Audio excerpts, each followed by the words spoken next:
We're doing this. All right. What's going on, everyone? It's Wednesday. It's 11 o'clock. This isn't live for a change. I know. I cried already. But this woman's so busy, I had to grab her while she was in town here in New York because she's not here anymore. She gave up her East Coast rights. I did. Vanessa Joy. However, before I get into Vanessa Joy, boom, boom, boom, and hey, thanks to Canon for sponsoring this. Of course it's Canon sponsoring this. It's Vanessa Joy. We all know what's going on. She's an Explorer of Light, but you also know Canon. We're talking about a century-long running brand in this industry. Legacy lenses, legendary camera bodies. You can check out everything down below for the R series with the mirrors, of course, the R1, R3, the R5 II, R50, R6 II, whatever you guys want to get into at whatever price point, whatever feature specs list you want to get into. Links are down below. And I'm sure somewhere on Canon's media is this face telling you something cool to do with some of the stuff that they make over there. And I just want to give a quick thanks to Tenba. So Tenba is giving... Do you want me to pull up my bag? Oh, you have a Tenba bag with you? So Tenba is now supporting this show by giving every guest a free bag. So that's a Tenba bag. Look at that. There it is. This one's mine. This was not planned. No. I just use it because it has the best feature of all time. The shelf. The shelf. The shelf that just pulls out. If you didn't have it so packed, just pulls out and you get your lenses. So Tenba DNA. Since 1977, Tenba has been some part of New York's DNA. I'm not kidding. It was started by a photographer here in New York, and we're very thankful. So you're going to be getting a Tenba bag as a thank you for being a guest. And I'm going to fill it with bagels. Oh, my God. You know what, Vanessa Joy? You're going to be here later at 5 o'clock doing a... talk about how to actually make money with your camera, which is one thing I think you know how to talk about very, very well. And I also think that there's a lot of people in this industry who talk about that stuff who I don't really trust know about that stuff. They just have an appearance that they know about that stuff because they're marketers, right? Yes. So I know that's a sticking point for you, which I thought, let's start off with that. Why not, you know? Oh, man. But if you're watching this, I guarantee you that stream already exists on the Adorama Events channel, so you can go check that out. But for right now, I want to know, what's with this mission you're on right now where you're like, no, I've got to set, because I'm with you, because I did the same thing with lighting and technique. I was like, nope, I'm setting the record straight on all these things. But you come in here and go like, yo, here's how you really do it. On the business side? Yeah. I think it's the fact that I get too many Instagram ads, honestly, for just, and I can't say, do they not know how to run their own business, or are they not operating in the black or whatever, but I just, I know too many people at this point in this industry, and I know too many backstories, and some people that I see teaching, they don't have profitable businesses, or maybe they did, but it was like 20 years ago, and you can't teach the same business practices that were applicable 20 years ago, especially when it comes to marketing, the client expectations. And so, yeah, I'm just trying to teach it right in a very like holistic kind of way. I don't have a magic bullet. There's no magic bullet for running a business. It's 100 different things that have to be dialed in correctly.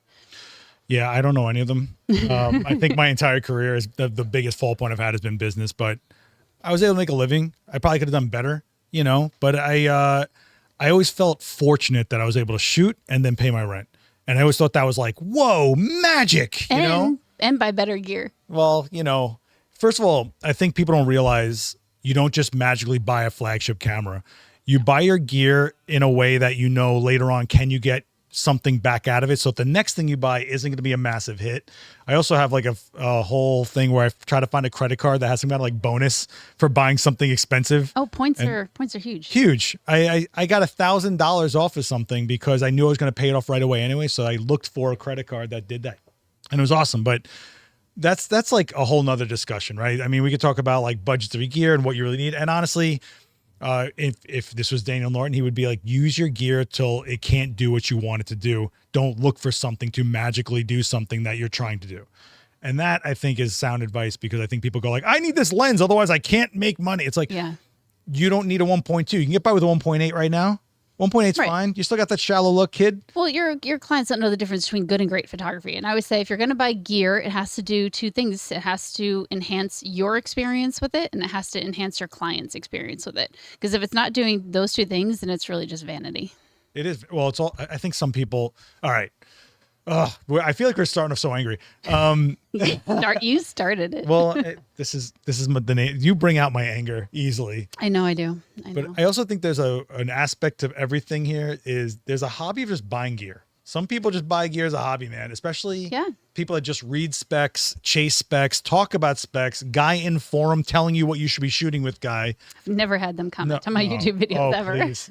I got to tell you, being a female instructor or a female host, I think you get subjected to some things. Yeah. I wake up every morning to a bunch of comments telling me about how horrible I look, how much of a idiot and stuff like that. And I'm like, I always say to myself, if I was female, it'd probably be even worse. They probably come at me even worse. Yeah, it's worse. It is. I wake up every morning and I open up any said app and I kind of like cringe and I'm like, oh God, I'm just, at this point, I'm going through Instagram, going through YouTube, and I'm just looking for the comments to delete, because if I don't delete them really quickly, then I start responding to them in my, typical Jersey snark, and that never ends well. Oh, please. You screenshot them, send them to me with like, I gotta have someone to talk to them about. Half hopes that I jump in those comments and reply to them. No, you will not. You will not. You have, and you shouldn't, because it's, us creators can selectively choose when it's time to jump in, but really most of the time you shouldn't. I'll jump in when I know they're unjustified. What I won't allow is just blatant malice, especially here. You guys have watched when I'm live.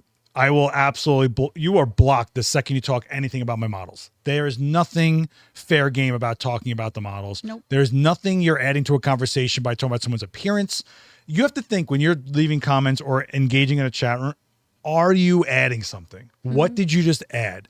And if you think it's your place to just, because you're anonymous, which by the way, I believe we need to get to a place where there's no more anonymous avatars online. Mm-hmm. If what you say online has as much weight as it does in real life, everybody's online persona should be registered as like accountable as who that person is. Yeah, I mean, that would deter some people, but there are plenty of people that show their face and their middle finger at the same time. Do you ever get in person, like in crowds? No, the last time I got heckled, because I have been heckled in a crowd, it was from an older man, and it was at a PPA state convention or like regional thing. And I don't even remember what he was mad about, but he wouldn't shut up. And I told him, I'm like, dude, the rest of us want to like learn here. And if you want to take this outside in the parking lot later, we can. And then he shut up. I heckled her once. You did. But I had a good comeback. It was funny. Nah, I kind of demolished you. Wait a minute. I pretty much demolished you. What do you mean, which time? Which, you've definitely been more than one time you've heckled me. God, was it Nashville? I didn't have a platform class, I don't think, but I remember you had one. I just filmed Rewind in a hotel room at that time. Oh, it was imaging, yes. And you're like, where's the sun? I'm like, it's in the sky. Where else would it be, right? But you heckled me this past imaging too. When? I was teaching about the luxury of wedding photography. And I was talking about how the fact that you can have a film look without having to shoot film. Yeah. Yeah. And you said that was shady. And I said, no. If I said I was shooting film and gave you digital, it'd be shady. But if I can produce the look you want anyway. That fine. I'll say was a good retort. But I do think that if you are saying like, hey, I'll shoot film for you, and then you're not like actually doing it. Yeah, I mean, that's crazy. Obviously. But that's also been, I also feel like the film photography thing, and I know maybe I'm taking shots at you here, but like with the wedding world, I feel like that's just been this upcharge thing. Oh, like, it has been. Like, it's not shots at me, it's the industry. And it's what clients want. And everything has to do, and this is just a marketing mini class. Anytime you want to get to a particular demographic, you have to look at what's nostalgic for them. And nostalgia is usually ingrained in someone between the ages of 16 and 21. So if you take like someone who's 30 years old right now, you look at whatever was pop culture popular like 10 to 15 years ago, and that's going to be the thing that you associate and relate with them. That is way too much research to find a way to manipulate someone. I'm sorry, but it's communication. Oh, please. Communication. Oh, please. We can get into this conversation because I recently learned a lot about sales. I bet you did, and I read these books through the lens of Seth Miranda for sure. Look, you and me, we've locked horns over the years for sure. We're from different sides of a coin here, and I think we've both adjusted each other a little bit in some ways, right? Mm-hmm. And my biggest thing with marketing is there's two ways to do it, and only one of them is I agree with. Mm-hmm. Marketing can either be messaging or manipulating. Yeah. And I do not appreciate when people get on stage and they go, how do you get them to? No, don't try to get anyone to do anything. If your message is strong enough and what you're providing is valuable enough, they'll come to you. But if you're trying to like trick them into something or get or rewire their brain to think you're just conning them a little bit. And that's why I got so heated. When you and me came across each other, we were way on other sides of the gamut, right? And I think we both needed the perspective of the other one, to be honest. I'll be very I think it came out right. So I think like I was already angry at the industry. I was already angry at everything. Then you're like, you need to come to these trade shows and stuff. And I'm going on these stages and these guys are just get rich quick mooks, man. I'm like, I just couldn't believe what I'm listening. You're like, you think this is good. It's deceptive. It's egregious. I mean, I just wasn't part of it. And I get it. You want to keep this industry going. You want to make sure people are making money, but I don't think some of the practices I heard from people that were considered credible speakers, ethical. Oh, I agree. But see, that's the difference. When you think of like messaging or manipulation, it really all comes down to one root thing. And are you being ethical? Because if you are being ethical, your plan is to be ethical, then learning how to sell or message or market or whatever is just learning effective communication. And if we think about it, if you aren't learning how to communicate effectively, then you're actually doing a disservice to the people that you're communicating to. Because you might think about a photography, for example. Like, I have a client that comes my way, and I know darn well I am the best. Darn well. It's Adorama, darn.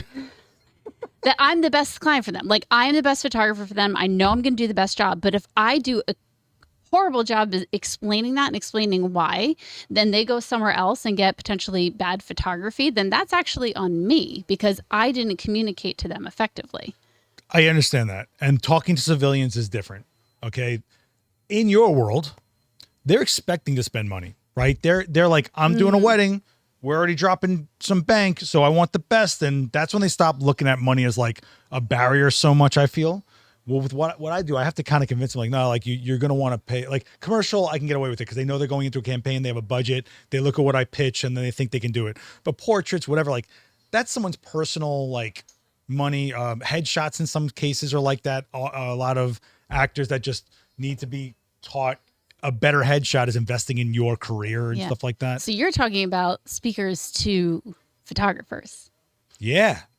See, I think that I see more manipulation than messaging too. I totally agree, especially when I know people, we started it with like their back end. It's like, oh, I know you don't practice what you preach or whatever it is. But don't you think they're also formulaic? Like they're doing the same beats all the time. They'll take the picture of themselves in a wheat field in the warm, golden hour laughing and then say, here's my 5 quick golden tips to whatever. And then, it's a lead into which you had a term which bothered me so much. One?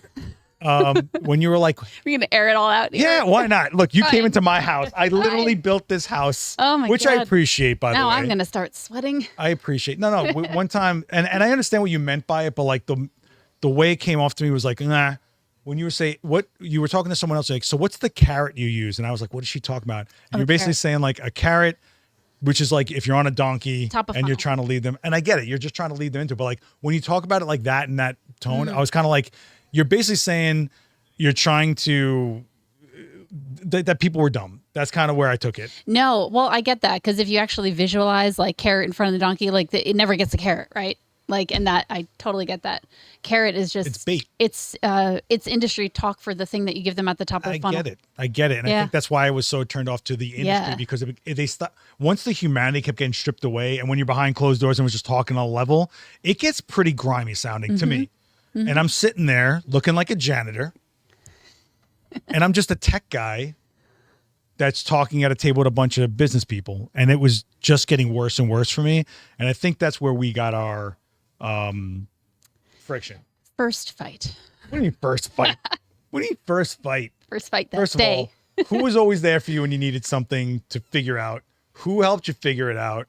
So, like, it happens, right? And look, if I don't know something about the other side of things, I hit you up. I'm like, I don't know. I don't know.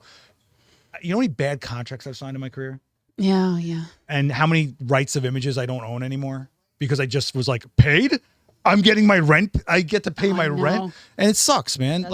There's a whole client I shot for 15 years that I now couldn't make a book of the work if I wanted to. Oh, yeah, because you were a work for hire. And I didn't realize it, right? But 15 years ago, that Seth was like, money to just show up and shred. This And you is didn't awesome. know, you I didn't know that work for hire has a much higher price point. Like, That's the other thing. That's the much part higher. that kind of gets to me. Like, whatever, we can go over that stuff all day, but the reality is that no one ever teaches us that side. Like me and Dan and everybody, we teach you how to get real tight technical, how to really do it. You go talk about the art form or whatever you want. But when it came to business, like, man, it's almost like how people who want to learn video don't learn audio.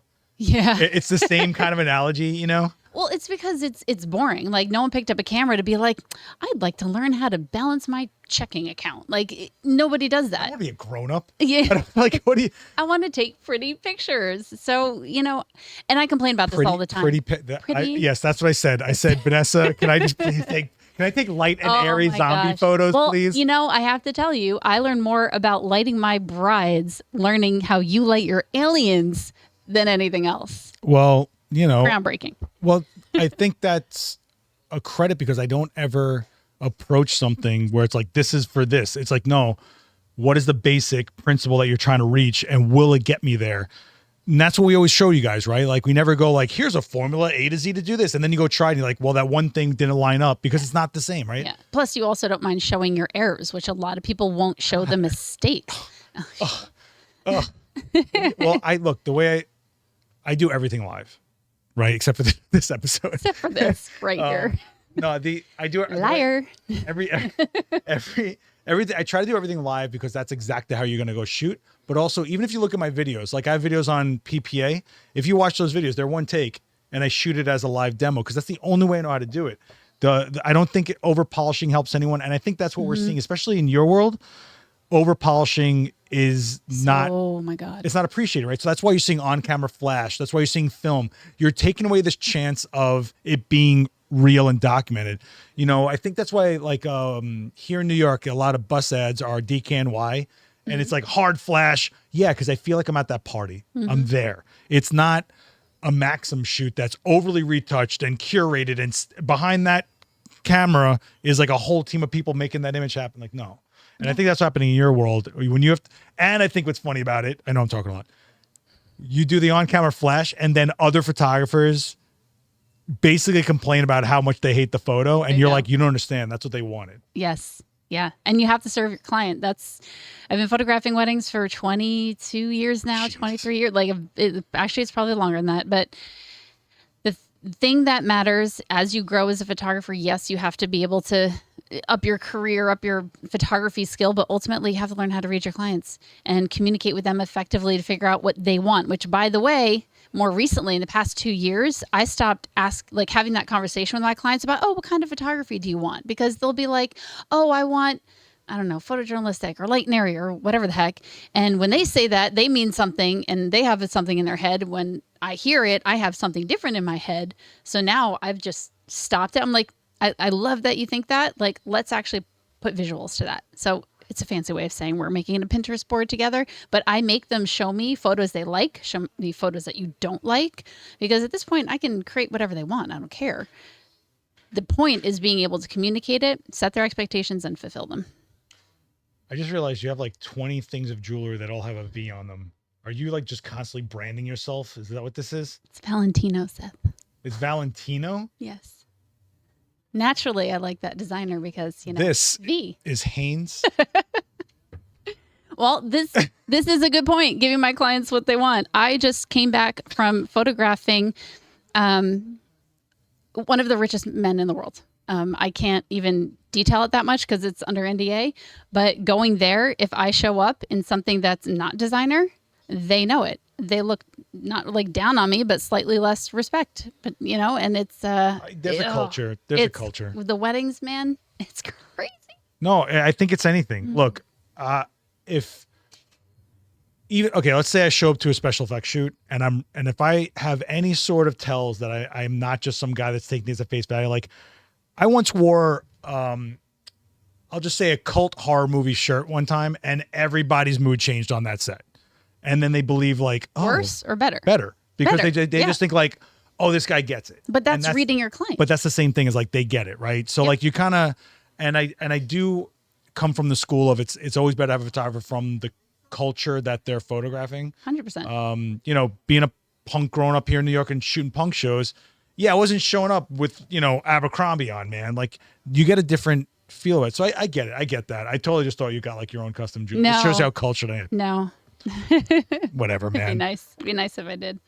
No, but you're also really big on chasing trends. I'll be like, anytime something's going on social, I know a Vanessa Joy version is going to come out on it. Probably. And that would drive me crazy. So where do you find the line of, I'm growing because I'm doing the things they're expecting, but you also got to kind of want to do it. Like you got to want to produce the work you want to produce, or is it a business to you? You just looking at this from that way, It's hard to say. It's a little bit of both. I don't like it, for the record. Anytime something trend comes out, whatever, maybe 3% of the time I actually like it and I think it's funny and I want to do it. Most of the time it's, you know what, this is the thing I have to do today to stay relevant, because I'm over 40 and my clients are almost half my age. I have to be actively staying relevant, especially in the wedding world. So much of what I do is so that I have jobs, so that I appear to get them and they get me. My line for it though is cringe.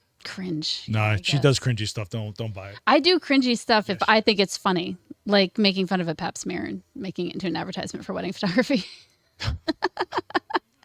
See, that's the 2% or 3%. I just have I guess the difference for me is like I've worked so hard and everything has always been about respect and street cred for me more than money, that the second there's something I'm asked to do that turns me into some sort of clown or a meme, that you're not getting that out of me. Well, I mean, I can say that about direct flash. Like I work so hard to not, direct flash everything and learn off camera flash and, whatever. Yeah, but to be fair, there's times where direct flash really, really works. It does. But now they want it, more than where it actually works, and it kills it. Or blurry photos, intentionally blurry photos.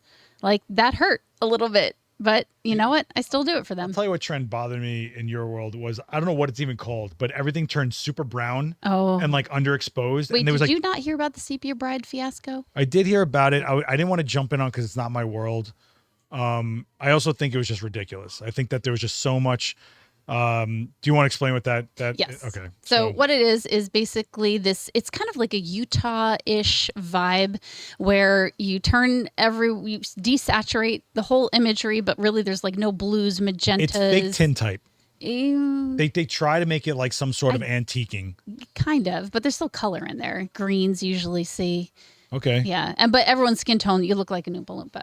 It's a trend. And it was a trend a little bit heavier a few years ago. But what's interesting is that now consumers are noticing these trends or different sways of editing.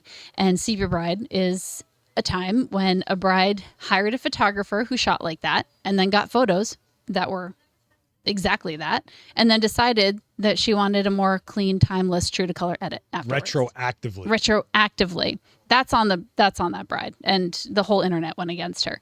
But to me, and she got divorced. Can't imagine what happened there. But the thing to me is, ultimately, it's art. If you want to shoot that way, go ahead. And you have clients where you set the expectations and they want it, and then you fulfill those expectations. Great. Right. That's fine. Exactly. However, when that trend goes out in 5 to 10 years, you're going to have a really hard time pivoting because, again, you have to stay relevant to that crowd. Well, anyone that force themselves to do niche will always have a hard time pivoting to anything unless there's something timeless about it. There's some amazing photographers out there that will only shoot a certain style of black and white, but that never goes away, right? At least it's not something that's so gimmicky, like, I don't know, Shutter Direct. I'm a big, I get asked about certain techniques a lot because I know they're on trend. And then when I see people trying to apply them, they're doing a picture of the technique. They're not doing a shot using the technique for the subject. And that's what drives me nuts. And that's how I teach this stuff, right? Is I always am like, well, why would I use this and when would I use it? Not, let's always do this. Right. And that came from my years of when I shot BMX and I thought everything needed to be fisheye. This is the only way. And then I realized every shot looks the same and I'm not even paying attention to what I'm shooting. I'm paying attention to how I'm shooting it. What year was that ish? What year was I? 2000? See, and in 2000, wedding was all about the fisheye too. I believe it. Well, also you had Limp Bizkit and like some fisheye and stuff. Like, it was all that garbage. They all did this. Yeah. And it was around a fisheye, but I thought it was everything. You know what I mean? But I think people are quick to what I call collect techniques, but they don't apply them right. Yeah.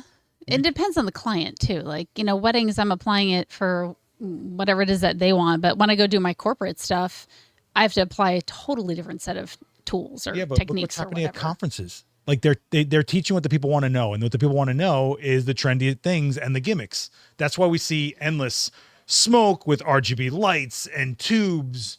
And I mean, you're all picturing exactly what I'm talking about, right? Because it's nonstop in your feeds. Like, oh, you shoot high school sports. Let me guess. There's some sort of fog, some RGB in there, and the kid looks like he's going to murder somebody, right? Like, and I'm not trying to throw shit at it, but like, so now show me why I should look at your work. Why should I care about that shot? If that football kid loves that shot, you did a great job. But don't show it to me and go, if you're coming to me to show me a portfolio, that's not what I'm looking for. Well, I don't think anybody's going to attend the class where it's when to use this technique appropriately, or no one's going to attend the class for business. Like you attend the class for stuff like that. So that's funny you say that, because at ShutterFest we were just both at recently, there was something going on and there was a discussion happening in my class, and I said, well, what we really should have here is an etiquette class. And everyone's like, yeah. And I'm like, yeah, but none of you would sign up for it. Exactly. And then it would fail. They all want it. And then they don't. And then they don't. Same thing on YouTube. So I think this comes down to the community having to be better to themselves. You have to police yourselves. Just like when you look at bad comments, the best thing you do about bad comments is the community responds to it, not the person that's getting the comment. Because then they're realizing like, oh, like you're the jerk. Like, you know, but you have to want, you have to support what you want. And I think we all have these ideas that this is a great idea. And it's like, nah, they wouldn't fly. It just wouldn't be. What's something you would want to change in this industry? I think we all need business education, whether it's being able to, I don't know, do your taxes correctly. The amount of money I see photographers paying taxes that they shouldn't is wild. Okay. Wild. Is you too good for QuickBooks, lady? What it has nothing to do with QuickBooks. It's just knowing the rules. For example, you all want to go look up the Augusta rule. If you have a house and an LLC, you're going to be so pissed at your CPA for not telling you how to use the Augusta rule effectively. Yeah. Exactly. Yeah. I use the Julius rule. What's that? Look it up. It's like, I thought you were going to say the Miranda rule, but Miranda rights, which every cop loves saying to me all the time.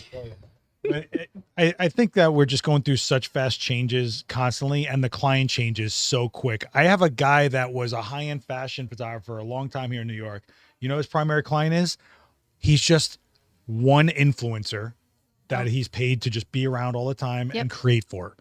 And he's like, why not? What's the difference? But you wouldn't have thought that's a thing? No, I think there's more photography jobs now than there ever have been, which most people would disagree with me. Tell me why there's more photography jobs. I think more people are shooting than ever before. I think you can self-publish, self-broadcast. I was going to say we're broadcasting right now. It was always what I said, but you get what I'm saying, right? So tell me, how is there more photography jobs? Because there's more outlets for photography and more people are self-employed or professionals or influencers than ever. So there's more people that need, I'll say, content, whether it's photo or video, than ever. That I believe. I just think that there's also this crazy thick borderline of, well, I'll do it myself. Yes, but then as they become more successful, then they're going to pay someone else. It's the same thing with family photos. Yeah, could they do it themselves and a timer and an iPhone? Yeah, sure. But then you get to a level where either you want something better, or you don't have time to do it yourself, or you want something you can't do. Here's my argument. The problem with better is it's up to the civilian that's ingesting it. So there's some amazing YouTube channels that are massive that have horrible production, but it doesn't matter, because they're there for that. Or how many Twitch channels are massive, but they're using a 720 webcam and there's no production value to it. And it's not even a good lighting to it, but they have this message and people are into it and their vibe. Could they make it better? Sure. Would it get them any more than they're already getting? Right. So there was this is going to get weird.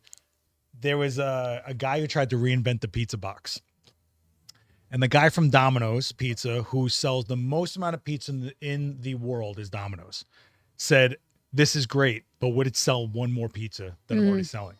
And that's where it failed. Yeah.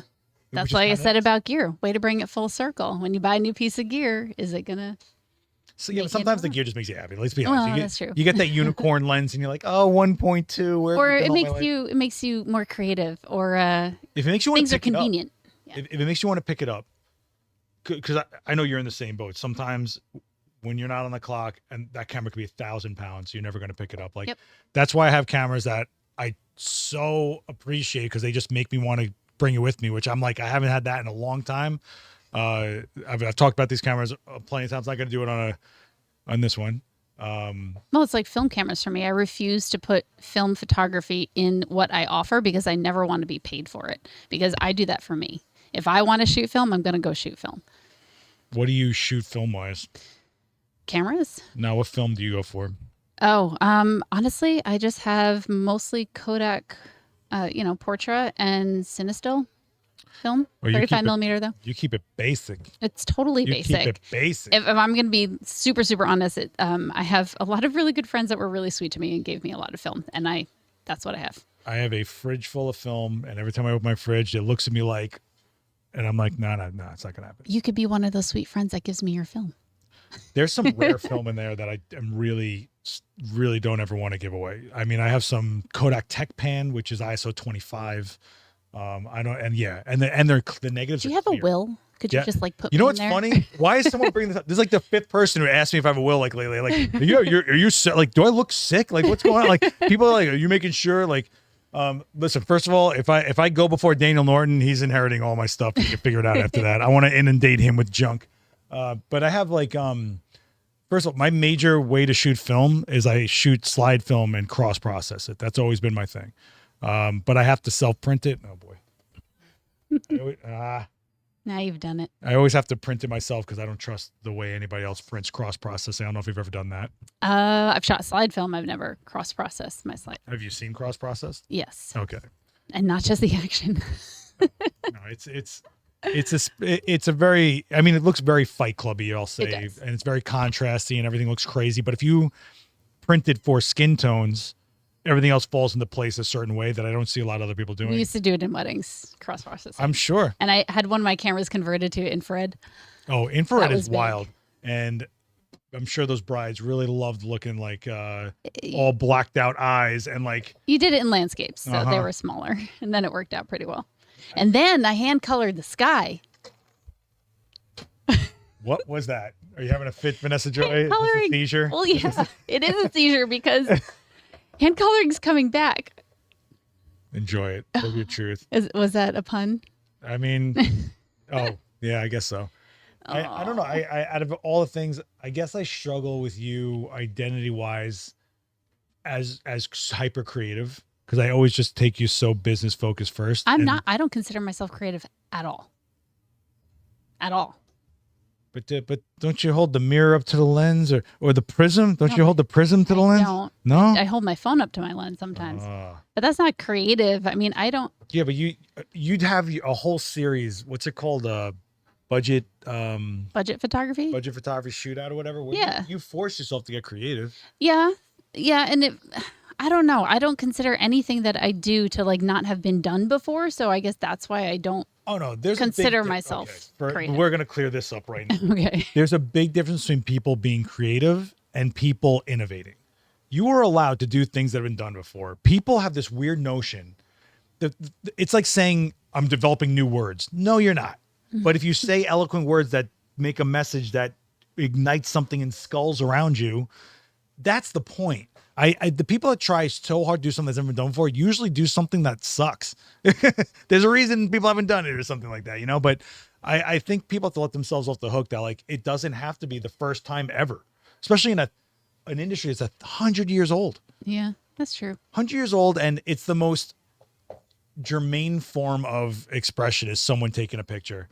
Not everyone's going to paint a portrait, but everyone has taken a photo before somehow. Yeah. Well, I guess that's just it. I can't paint. If I looked at a blank canvas, I can't make anything. I always say I take photos of the pretty things. I couldn't make the pretty things. You couldn't Jackson Pollock that thing? No. Why not? No, I can like stick figure it almost. But you can't drip. You can't create. Who says that has to be a brush stroke? Who says it has to be that? I recently saw this Instagram of this girl had big canvas and she would just like run and like dive and slide across, and it was really awesome. I was like, I could see myself doing that. Yeah, there's all sorts. I mean, there's a guy that puts different colors into a paint bucket, cuts it across, and then spins it on a rope and just lets it fly. I think you question what is a paintbrush, or like what is the point of making the mark in the first place? There's a guy right now, which I got to give props to. Dude sold a sculpture that doesn't exist for like $1 million. Like What? that. Yeah. He's like, yeah, it's just an empty. He was commissioned to do a sculpture, and he's like, yeah, here it is. And it was literally nothing. And I was like, yeah, all right. Oh my word. There's another guy that delivered empty canvases for, I think, $70,000 a canvas. He was commissioned. He's like, yeah, no, that's the work. There it is. Stop.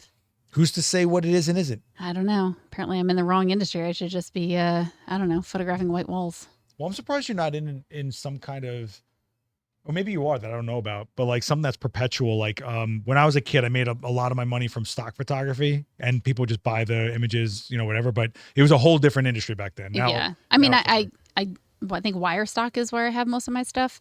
And yeah, I get 35 cents here and there for like a picture of a ring. Well, stock photography, when I was younger, you had to deliver like a catalog. You couldn't just do like one at a time. Okay. And it was like, I spent probably like a few months every night doing something to build that, then sell it. And that was like my big thing. But it was the most boring.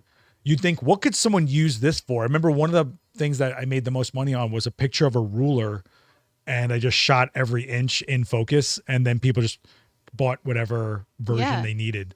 Yeah, I could see that being used on a lot of business presentations somehow.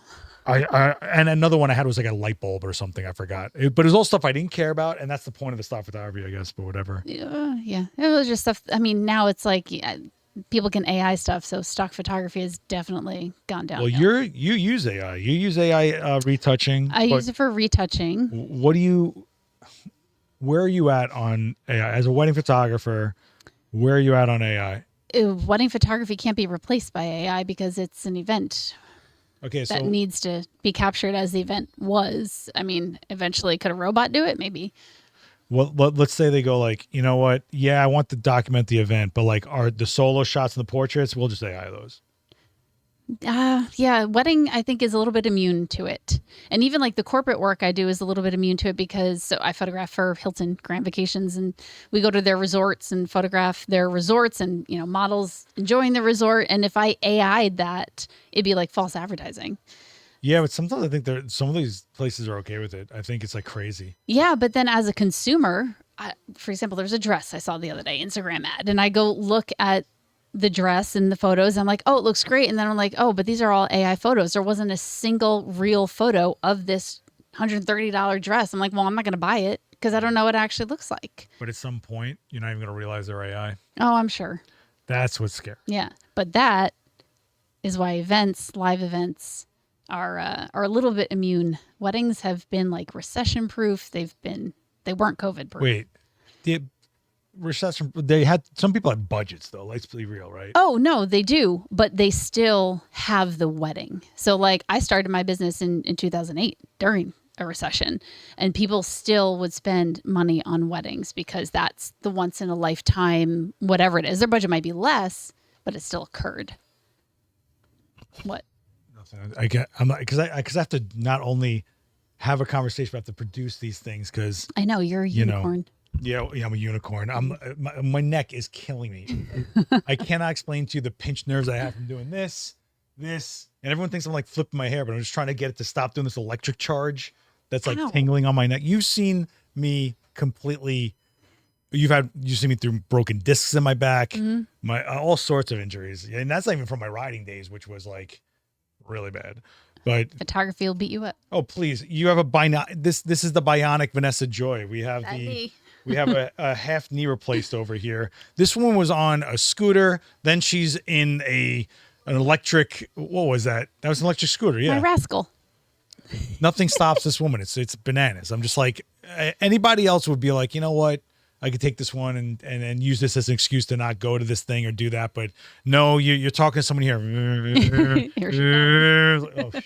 then you're like, and then she hits you in the back of the knee. You got to look down. I never hit anyone. Thing. I thought I would. Yeah. I mean, you don't work, you don't get paid. Yeah, but at some point you let yourself off a mat. I mean, I think trade shows, nothing. I literally do cardio workouts before trade show season just to make sure I'm not. Do you really? Have you seen the way I demo? Yes. I do not want to be that guy on stage breathing hard into a lav mic instead of getting my point across. I did that this year. I believe, listen, and I've been to classes where I'm just like, this guy's going to die. Like, what is happening? But I believe in demos being very high energy and very dynamic, because I wouldn't want to be in a seat, which I was when I was a kid, where it was just boring guy in vest pockets talking stuff that's boring. But also, it starts with you. The energy starts with you and it trickles down to the audience. It's just like the image. You have to care about the image the most, because everyone else won't care as much as you. So that's how I do my demos. So yeah, trade shows, dude, I come back like way less in weight. I come back with no vocal cords. I have 150 pounds on me. Tell us your workout routine before. Please. Yeah, it's called go to Planet Fitness, find the treadmill next to the girl. Hey, at least you're multitasking. Yeah, well, you know, I mean, working out is so boring to me. It's crazy. Me too. Yeah. Well, you went through a whole fitness psychosis. I know. That era of Vanessa was like, what is this woman? You were first of all, where'd that come from? What were you doing? I just needed to feel strong, I guess. That's always been my thing. It's not about like feeling skinny. I would like to feel strong. I like when I pick up my camera that it's no effort. When I'm doing 12-hour wedding days, dragging around all this gear, that I'm not winded. I like strength as a woman, I guess. Well, that's just what I'm saying. It's like, I don't want to go to a trade show, lug 150 pounds of gear and hate my life the whole time. Yeah. Also, you're running from like one side to the other to then be on a microphone. Mm-hmm. And also there's something to thinking clear. You're not exhausted and you're able to actually articulate. When someone asks you a question, you're not scrambling for an answer. Yeah. The brain fog isn't there as much when you're exercising. Yeah, I'm totally sure. Then I get home and I get a whole pizza and I forget my life. I'm just like, I don't care. Let's do this, you know? But I mean, it's I feel like we only see each other at trade shows. So that's our like experience of knowing each other. But you know, when you were in New York, I remember going to plenty of things with you and all these and Vanessa Joy being local, and it was a different vibe or whatever. But now that I see you at trade shows, I only see the business, like the Vanessa Joy that's like being presented. When you're not on the clock and you're not having to talk at people, like where do you find the ability to be Vanessa, not Vanessa Joy? You're always on, dude. Yeah, I don't know that I do. If I'm ever like off, I literally sit in silence. Like I drive in silence. That is so creepy. Yeah, totally creepy. So it's like the professional, she just puts on glasses and sleeps standing up. I love sensory deprivation tanks because it just turns it all off. Yep. You know what those are? I know what those are. Yeah. Do you know they recycle the water? They don't change it? Yeah, I know. That's gross, but yeah. Think about that guy that was in there. Oh, gross. The back hair. You know, can I just have one thing that calms me without you ruining it? He's just got the back hair floating in the water. And they're like, oh, I hope this girl likes this water next. That's gross. Thanks. So are you looking to move on from weddings at all? Is it all going to be weddings for you? I know you're doing the resorts and stuff. Which are like two of my primary things, the resorts and weddings. I mean, there's not much else I do. I have legacy clients where I do portraits for them. And then I obviously have this whole section of life where I educate. And I started a mastermind recently that's 100% business. But I don't know. Africa was nice as far as like something different. And you put out a wildlife book. Not a book. I started a nonprofit and kind of like haphazardly, I should probably make it official, but just selling my work and giving 100% of the proceeds to building wells in Kenya. Yeah. So was it H&H? Yeah.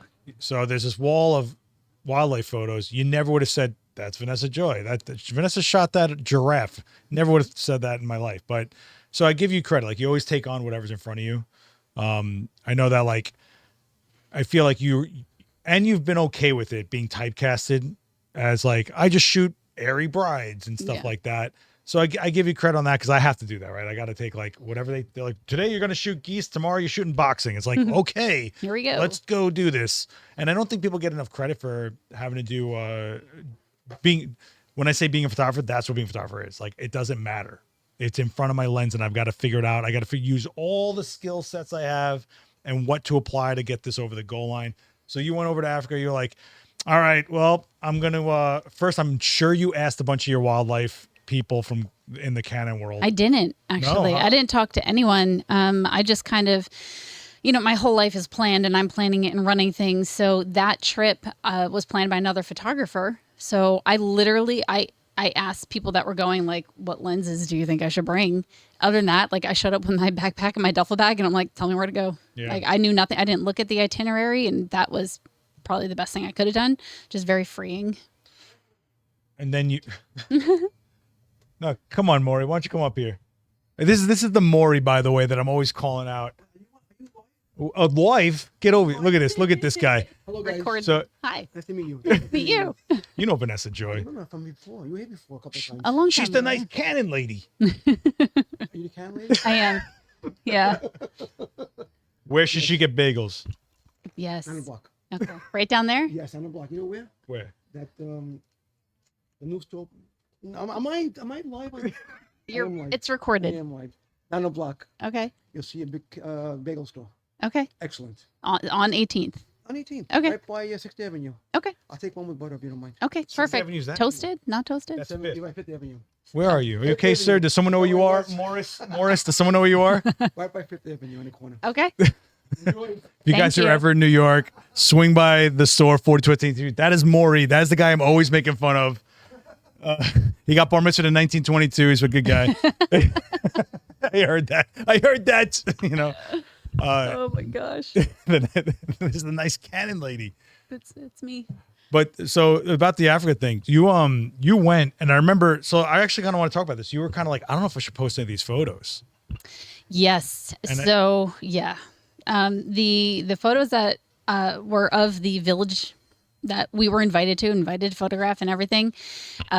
Manny Ortiz had posted one like right away, same day. And I've never seen someone get so many death threats in my life, like firsthand, emails, like phone, like everything. And I was really scared to post any of those photos that I had of the kids. And there's 100 reasons why I probably shouldn't have.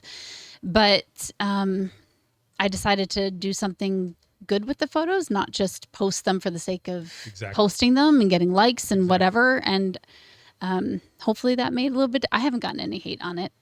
No, that's the difference between exploiting and benefiting, right? Yeah. So I have a huge issue, and I know Daniel does too, with people that come to New York and photograph homeless people and do nothing to help these people, but will have a lot of fun throwing it on their Instagram to get all the likes, right? Right. Oh, you're so brave. Oh, Yeah. Oh, look at the story. What? Okay, now what? Now what? Yeah.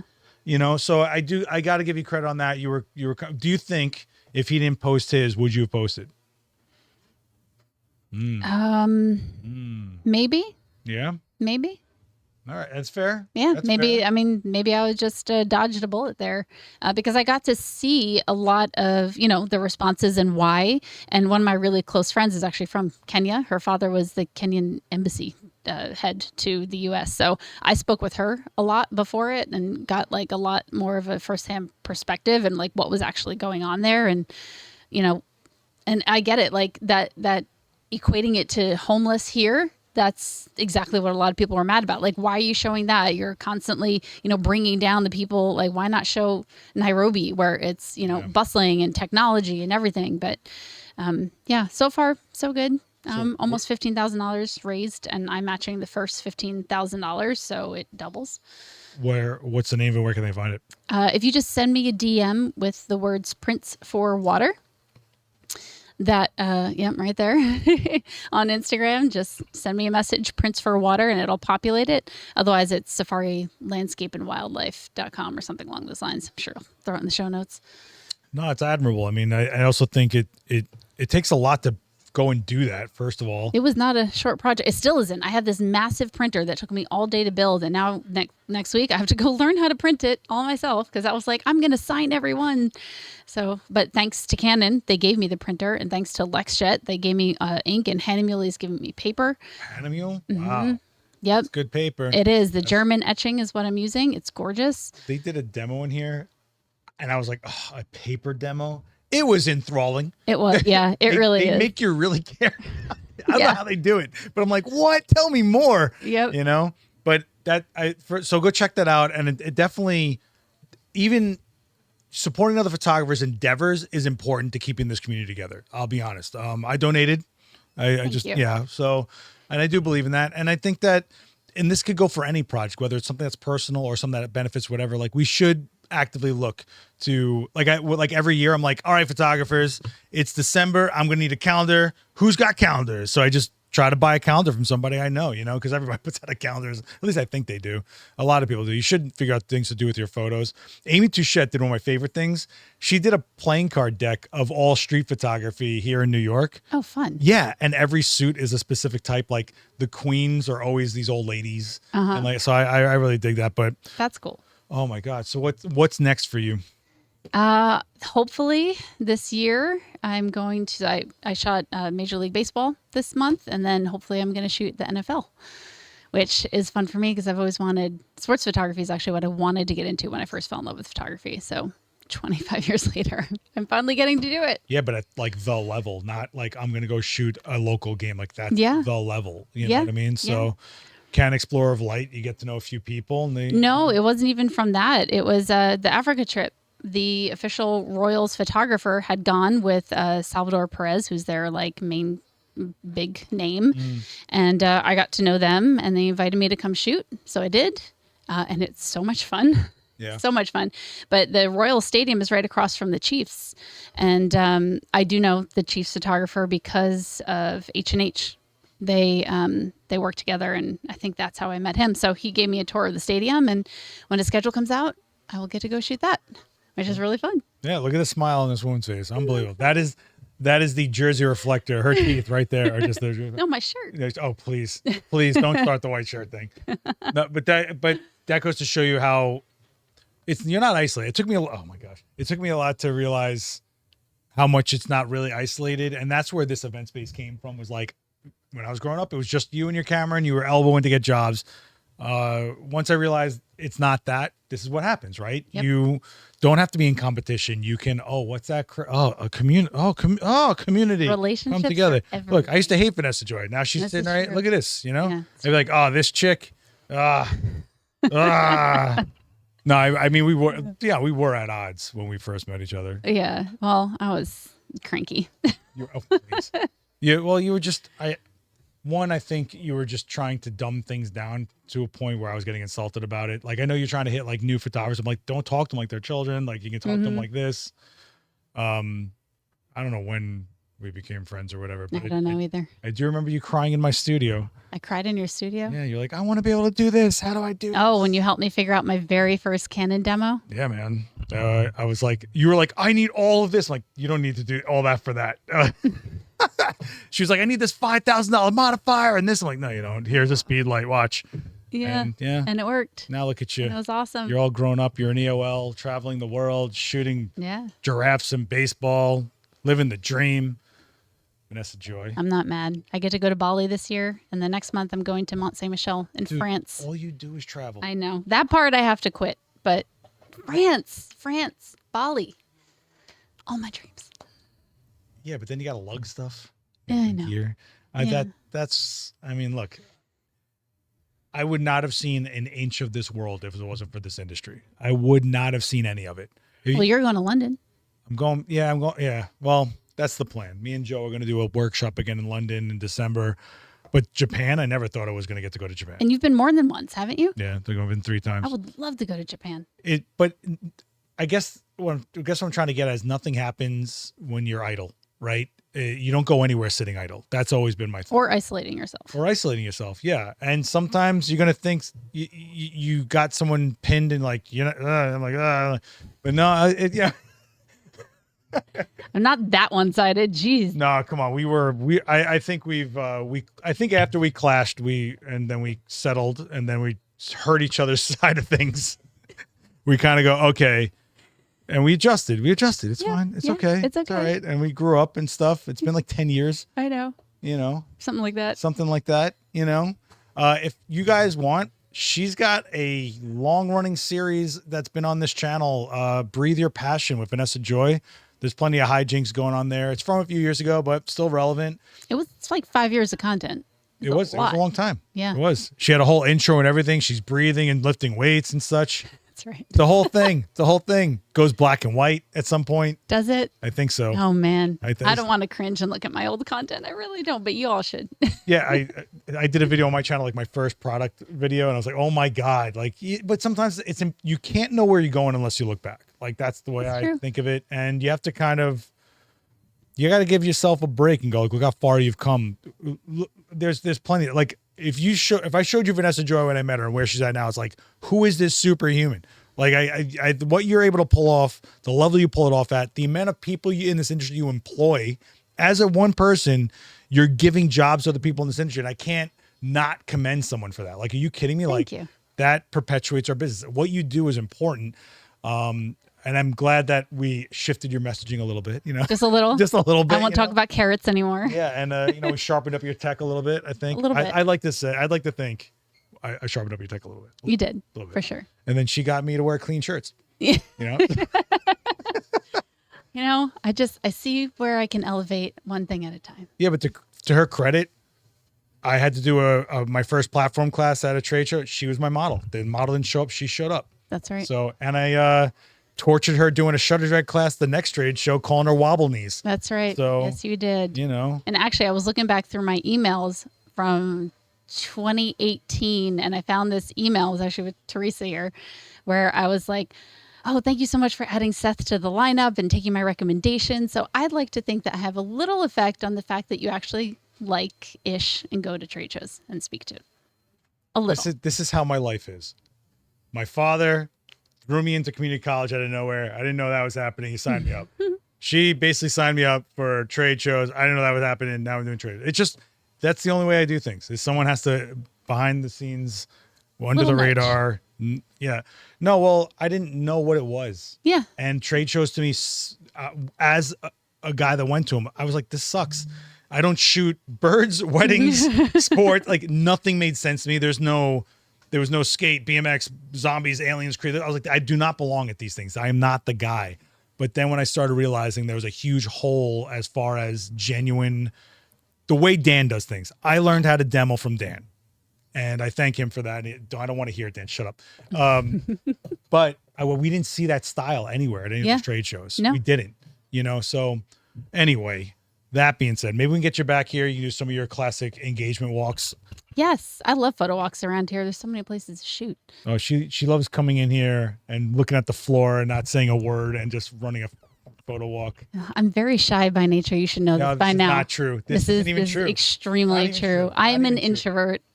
That's by nature. I'm shy and introvert, and I just want to not speak. Well, when you speak for a living, it's easy to not speak when you don't have to. I think so. I think that's what it is. I use all my words. They say something along the lines of like men say 10,000 words a day, but women say 30,000. And I think I'm closer to like 50,000. So I need to backtrack at some point and like stop talking so much. It's too much. Too many words. I think being from New York made me very talkative. I don't think I am talkative. I think it's the environment I'm in. Probably. That had to make it that way. But I don't know, man. And live streaming has absolutely made me talkative. Because you have to keep going. You're talking to yourself. What did you live stream? It was during COVID for PPI. Didn't you live stream for like 8 hours or something wild? So, okay. They asked me to do a small flash class. I'm like, sure. And they're like, you can stream it. Absolutely. And then she shows me the times and I'm like, I don't understand. I'm like, are there sessions? She's like, no, you're just going to go all day. What? Wait, that was their idea? So on my channel, there's a video called Pulling Off a 7-Hour Demo. There's a time lapse at the end of it. You watch the sun go like this. It was, and you watch like people stop by. Like, it was a whole day, but I feel like we're fortunate to be able to do that. I guess that's why I got so sucked into live streaming. I don't know how it became like a thing for me. Like, COVID definitely perpetuated. That's where my channel really started. I feel we were doing Twitch. Yes. Oh my gosh, that's right. I was doing Twitch for a few years. I was like, no, this is where I should be, and I was killing myself and it wasn't going anywhere. Then Adorama had a Twitch channel for 5 years. Yeah. I think did you come and play games with us on that? I play games here. We played Mortal Kombat. Yeah, here. Really angry that I lost. You know how much I practiced? I'm good at Mortal Kombat. Man. I have to tell you. Mortal Kombat 1, rest in peace. Thank you so much, Mortal Kombat. We appreciate you for existing, and now they're ending that series. But and it just goes to show you like how many evolutions of things came through, and she was game for them. She was down for it. So I got to give her credit on that. Check out her not wildlife. What is it? What is the thing you're trying to do? The charity thing. I didn't give it a name. I should have given it a name. If I was smart, I would have worked on my messaging. Marketing woman wants you to go plug into things. Just message me, DM me, Prince for Water. I guess that's what I should name it, Prince for Water. That's and sure. Tonight you're going to be talking about how to make money with your camera, which I think is important because, well, we all need to feed ourselves and potentially other humans. So I don't know. I get nervous about doing talks like that. That's, money driven, because so many people have different challenges, like different bottlenecks or wherever they are, different struggles. And an hour is not enough time. Of course it's not. To teach it all. But I want to teach it all. So, I only made 74 slides. There might be more. I made them downloadable so you don't have to read them all.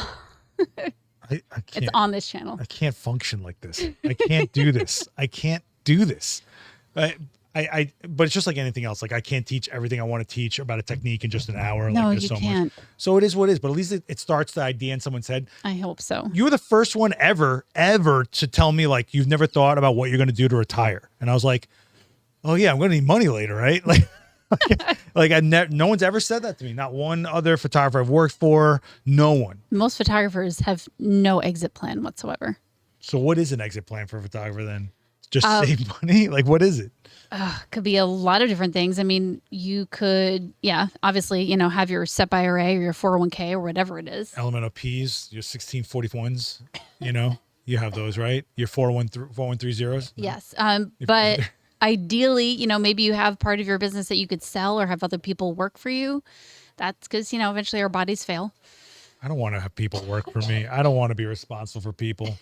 I don't want to do that. And then, real estate is getting passive income. Yeah, that's what I'm going to do. I think I'm just going to buy an ice cream truck. That's real estate. It just moves. I'll tell you, I was an ice cream guy when I was a kid. It's pretty dope. Know? You scooped ice cream? No, not scooped. I made amazing towers of cones. Like my bouncing skills. Yeah. Soft serve's not. I know you hate it. I get it. But the artistry that you can have with it is unmatched. Plus I like, the Choco Tacos and stuff. Okay. And the best thing was like, if there was like amazing women, they had to talk to if they wanted something. That's right. So that's true. It's like, I know I make no money as an ice cream guy, but now imagine I own the truck. Yeah. Yeah. There's my retirement plan right there. One rich woman away from having a retirement plan. That's right. All you need is some good manipulative messaging, and then you can have multiple trucks. Yeah, my manipulative messaging is just going to be the song that plays on the truck while I'm driving around. It won't be it'll be a horror theme, but in twinkle music. I actually think the Halloween theme song would be amazing from the tones of an ice cream truck, personally. And if I get a bunch of goths coming up for ice cream, then so be it, man. Yeah, what can we name it? Oh, my ice cream cream? Post-mortem cream? You're on ice. There you go. Or whatever. I don't know. I'm sure the comments on this one is going to be amazing. Well, they better be, because we didn't have a live audience here. I know. Well, this just goes to show you how busy this woman is and how much she travels. And I literally was like, you're not going to be in New York at all on a Wednesday this year. And she said flat out no. No, not until New Year's Eve, because I have a New Year's Eve wedding in Jersey. But how much could a New Year's Eve wedding cost? That must be insane. You don't. It's a lot. 7 figures? Well, it depends on what food they're serving, but I mean, it's at least probably mid-6s. Yeah. All for one day. And the memories of the start of your legacy together. Oh my God. I almost feel like I should get married. That's horrifying. Are you kidding me? I would be like, you're going to be paying this off for the rest of your marriage. Well, you know what? When it comes to photography, it's the least expensive thing that you pay for on a wedding day. Listen to this. It is because the flowers you paid for it, and it was one day $20,000 in the garbage. The dress you wear one time, $10,000 in the garbage. Your photos you can enjoy every single day the dress, for the. Most people put it in a box. And then some girl, like 2 generations, wears it and goes and it's like, my mom wore this when I was this. Great. So it gets 2 uses. Either way, the photography, if you divide it by, however many days, it's the least expensive thing per enjoyment that you spend on in a wedding. God damn. That's how you get it done, I guess. Wow. I don't even know what to say to that. It's weird not doing this live because I don't have I don't feel my cadence anymore. It's weird. You can't pull anything up. It's all right. You should have live streamed it on Instagram. No. And no. No. Okay. Sorry. No, I will not suggest any more things. If you guys are watching this, I guarantee you, as of right now on the Adorama Events channel is Vanessa Joy's live demo that's happening here, which is not even a demo. She's just going to be giving you 74 slides on how to make money with your camera, which is important. Even if you take a few things away from it so that you get some extra income, side income, go full-time, whatever, pay off that lens that cost you too much and you just feel better about it. That alone, right? So go check that out. We will be here. I don't know when this is airing, but this is every Wednesday at 11 a.m. Eastern. You guys can join me here at 42 West 18th Street. Check out Adorama Events on YouTube or go to adorama.com/events. So if you're going to be in New York at any time like this one is, you can swing by and catch one of the events, one of the classes in person. But I want to thank Canon for sponsoring this. Bada bing. I want to thank Tenba for throwing you a free bag. I can't believe you have a Tenba with you. That's wild.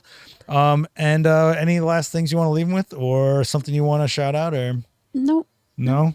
Thanks for doing this. Yeah? Thanks for doing this. Thanks for doing this Thanks with me. for doing this with me. You know how many times I go when are you going to come on my channel? You don't ever do. How come we can't? And you finally broke down. No, this is me cashing in. She can never bother me again to do something. It's that simple. We did a critique a long time ago, and you drove me nuts. I know. You drove me nuts. You drove me nuts. You drive me nuts. I'm literally all the talking time. to you, and you're like, "Oh, look at this chat room." I'm talking. I'm asking you questions. You're looking at a chat room. The ADHD is real. I take meds. Synaptol, really helpful. This is what rude people use as an excuse. Maybe. Yeah. We got to get out of here. Okay. Guys, thank you so much. Hit subscribe, and we'll see you in those comments, I'm sure. Either way, thanks, Vanessa. Ba-da-ba-ba-da-ba.